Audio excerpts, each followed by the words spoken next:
I'm Curtis Philpot. I'm superintendent here at Madison Local Schools, and just wanted to come out and give you guys a quick update. And first of all, thank you guys really, because we know you guys have a job to do, and we respect that, and we appreciate the fact that you've respected the job that we need to do as well, and letting our kids get back to school, as normal as possible, and still being able to cover that. That's kind of a win-win, and that's what we strive for in our jobs daily, and you guys have allowed us to do that, and we appreciate that. There's so many people to thank. I'll probably forget a ton of them. I've thanked the community and our kids and our staff a lot. Sheriff Jones and his staff, we've got extra security on site today, and we didn't want it to look like the prison or the jail or the police station, but we definitely wanted a few more police cars out front for parents to feel at ease when they drop their little ones off. This morning was a little more emotional than usual, but also for just their support throughout the whole process. We've had counselors from the Talbert House today to provide counseling support for students, through a traumatic incident that they witnessed and were part of. And just all of our staff in general. Local clergy. We've also had members of the local clergy. We've got a local church that actually was our staging area for the media until the nice lady here offered her place up. But Greg Cox is a local pastor that's really kind of took the lead and kind of kept that. Obviously we're a public school, so we got to make sure that we follow the rules there, and he's taken the lead with that to ensure that everyone here did that. But today was a great day. We had a great kickoff to I think this great day was made possible by a great program last night. The walkthrough last night was so well received, and it was so healing for our parents and our students to be in the building and just to be able to socialize, to feel comfortable walking back in and dealing with the emotions. The last time they were in that room wasn't quite as comfortable, so it was very helpful. This morning kids were greeted by familiar faces on the buses, and that helped. And honestly, we didn't have as many kids going down to receive those counseling services as we thought. Our attendance rate today was around 90% in both buildings, and that's a little lower than usual, but it's certainly not uncommon for this time of year. So we were very happy with that attendance rate. And we know there were children, there were families that did not come to school today because of what happened, and we respect that, and we will excuse those absences for the rest of the week. We hope that they come back soon, because the sooner they come back, the more normal it will be for those kids as well.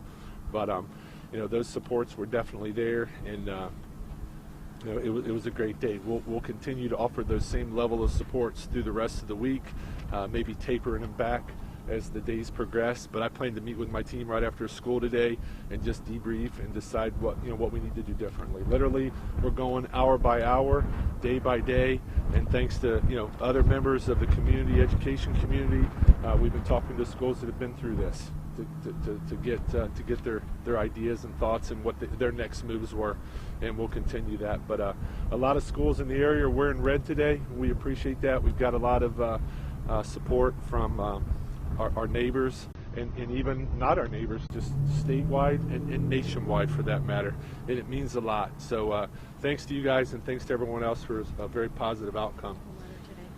Yeah, we're going to post here later on today, probably within a couple of hours, a letter that we're sending home with all of our students today. And basically the letter is just some tips for parents to continue the supports that we provided, to continue those at home. Parents know what to say, but it's just some helpful reminders for our parents, and also the message that school safety is everyone's responsibility, and we'll certainly do the best job that we can. We're committed to that, but parents have a responsibility in that too. And this is a conservative community, and a lot of folks in this community own guns, properly licensed guns. But my message to them is lock them up, get us safe, and lock them up. And we've got 1,600 kids walking through our doors every day. They might have one leaving their door. So help us with the school safety and security. And that message is not just Madison, that's everywhere. So, and I'm sure our community will take those words and respond positively to them. So that's all I got. If there's a few questions, we do need to get down here for dismissal. As you walked around and talked to kids today, what were they saying? What were you hearing? I got a lot of hugs. I got a lot of thank yous. I got a lot of kids that were glad to be back, and it seemed very normal today. And that was reassuring.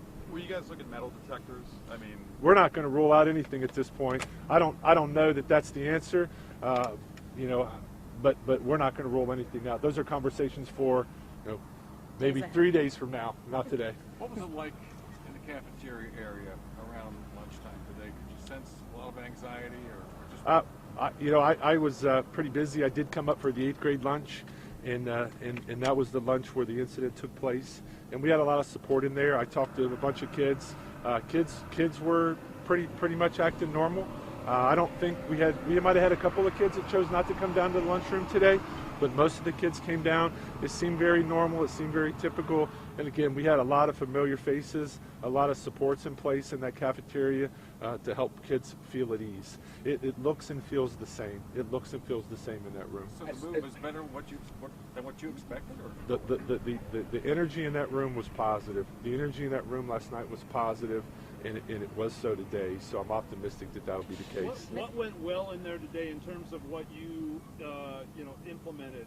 Can you talk a little bit about what went well on your end? I thought everything went well. I thought the walkthrough was certainly the great starting point. The familiar faces on the buses helped when kids were greeted by people they knew other than their bus driver, in addition to those counseling supports. And honestly, it was a long time before the first kid actually felt the need to come down there to get those services. Lunch, I think, brought a few more into the room, so we're glad that we had those available.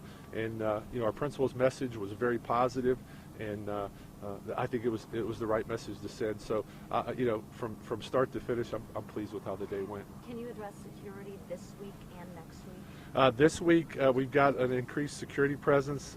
Moving forward, I definitely want to increase our security presence. I don't know if it'll be as strong as it was today. We've got 4 officers in the building today and on the campus today. We usually have 1. And I'd like to find something in between those 2, perhaps, moving forward.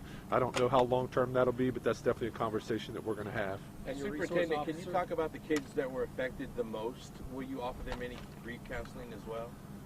Absolutely. We're going to continue to offer whatever services our kids need, and as well as our staff. We got some staff members that are struggling with this, and this is a tight-knit community, and something like this affects people at many different levels, and from the victim side to the suspect side, there's deep roots in this community, and a lot of people were affected on all sides of this. And Superintendent, can you talk about the things that went well for your school on the day that this happened?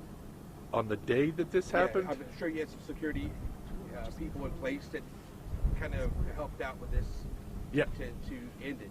Honestly, we were very lucky that day, but everything that we practiced and planned went well. Our kids in the room, within 10 seconds, had evacuated the room. I couldn't ask for anything better, and the lockdown went smooth, and we were very fortunate that the suspect exited the building quickly. One more question. Yeah, I have 2 questions. Firstly, the resource officer, was he back here today? How is he doing? And secondly, just your thoughts on the low participation of the counseling sessions. Does that say anything about the kids or anything like that? The resource officer was absolutely back today. He was here last night at our walkthrough. He's a community member. He's our fire chief. His son graduated with my daughter in 2014. He's a longtime Madison resident. He was a Madison graduate of 1984 because I graduated in 1984 myself from a neighboring school.